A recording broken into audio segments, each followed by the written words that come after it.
DRSLP is a project that started way back in 2013. It is in 6 counties in the country, Turkana being one of them.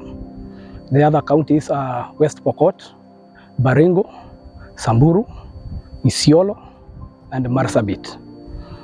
So in 2012, the idea of the drought resilience project was mooted based on the droughts of 2009-2010, and it's an IGAD-based project funded by African Development Bank.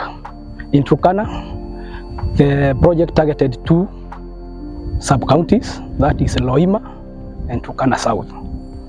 It has 3 components. The major component being on water resource structures, with the irrigation scheme taking the major role in the project implementation. Initially, the project was even referred to as the Konoo project because it is based on irrigation schemes. So with the 2 irrigation schemes that we have Smailele, Turkana South, which was completed in 2021, and we have Konoo irrigation scheme where we are today in Loima sub-county. The other projects, the other water projects or natural resource water resource projects are boreholes. We have constructed 12 boreholes across the county. We have done subsurface dams in Loima, subsurface dam in Loima.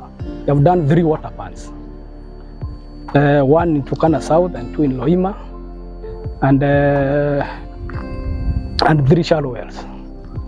These are in support of the irrigation scheme areas that we were constructing the scheme along the river Turkwell.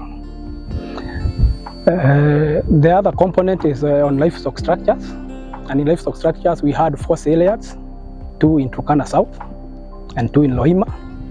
Those were completed in various times between 2015 and 2017. Alongside this, we have pasture plots. We have pasture plots that were attached to irrigation schemes that would produce pasture under irrigation. And then we had 2 pasture plots in rain-fed areas. So for the 2 pasture plots that we had initially for irrigation schemes, we have 1 in Konoo and 1 in Smailele. Then the rain-fed ones, we have 1 at Katilu and one in Nakwapua in Loima. Later there were some other structures that were added. I'll come into that. Alongside this, we also had hay banks or hay stores. The hay stores were going hand in hand with the pasture plots, except for Nakwapua. So we have 4 hay stores. Then we have a strategic county feed store that is at the livestock office headquarters in Lodwar. With those, we had in the livestock component a support for veterinary services. That was mainly in supply of veterinary reagents and lab equipment.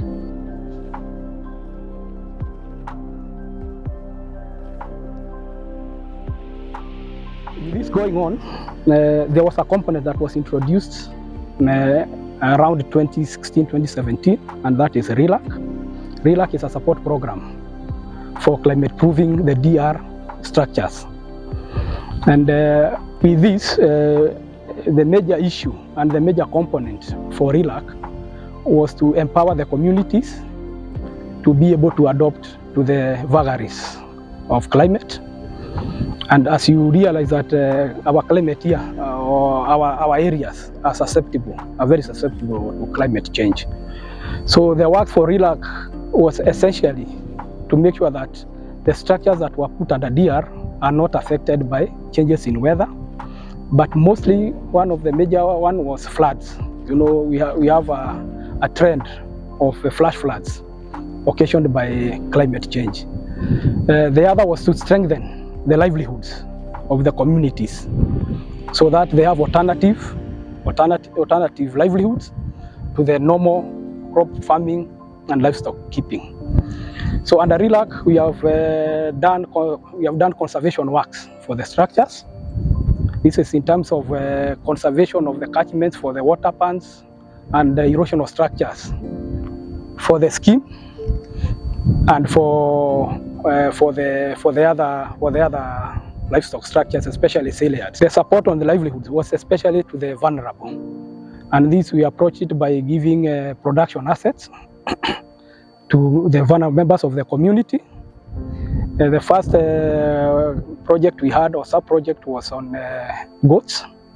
We gave sets of breeding sets of goats to vulnerable members of the community. We were able to supply around 1,200 animals to 400 households. The sets comprised 1 back and 2 doors. With that also we had a poultry project where we are giving poultry chicks to women groups and to members of the irrigation schemes. For the poultry, we are giving 10 birds per household. We were able to give 8,000 birds. That is at 10 birds per household. So we had 800 households that benefited from that. Also in RLACC, we had a component on reseeding of rangelands, and with that we had pasture seed that was provided, especially to the irrigation scheme and to the rain-fed pasture plots. The other climate change adaptation strategy that we had was on smart agriculture, climate smart agriculture. And with this, we were using groundwater or water resources that are available, especially groundwater resources for vegetable production, for women groups and at household level. With this, we have constructed 2 horticultural farms, one in Turkana Central and one in Turkana South, for production of vegetables by 2 women groups. Then we had multi-story gardens that was provided to over 15 groups, that they can grow vegetables at the household level. We have one split irrigation or flood irrigation farm in a place called Gatakwan in Turkana Central that utilizes flood water for irrigation, and that scheme is benefiting 60 households.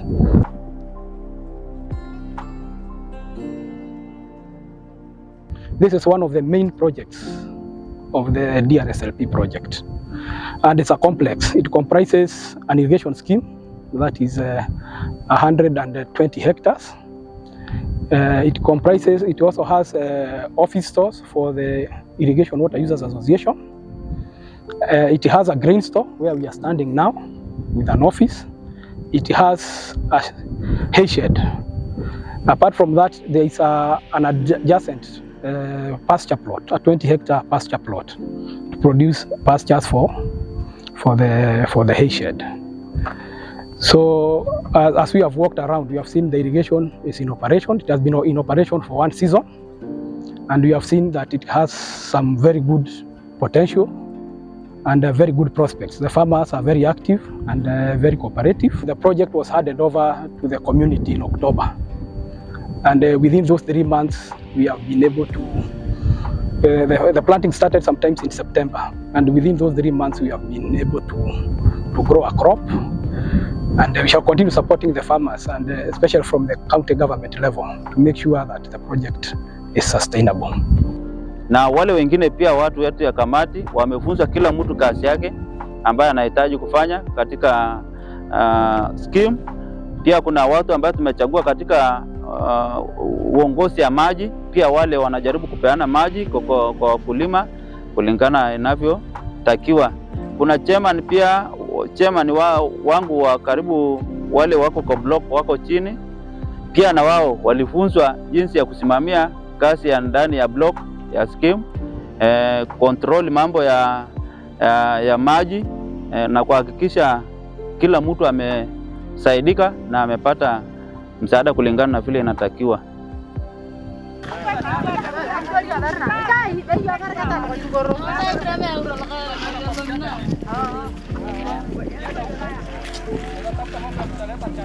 Sasa ni mkulima wa shamba anaita irrigation Konoo.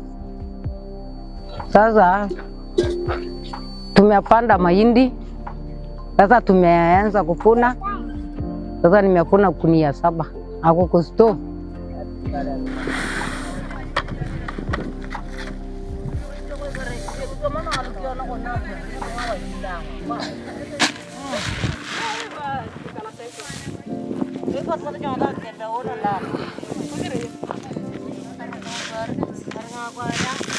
Ninafurahi zaidi kwa sababu ya kampuni ya DRSLP, maana imetupromote sehemu kubwa zaidi, imetujengea store, imetujengea pia ofisi, imetujengea pia structure ambayo tunaweka nyasi na imetujengea pia scheme.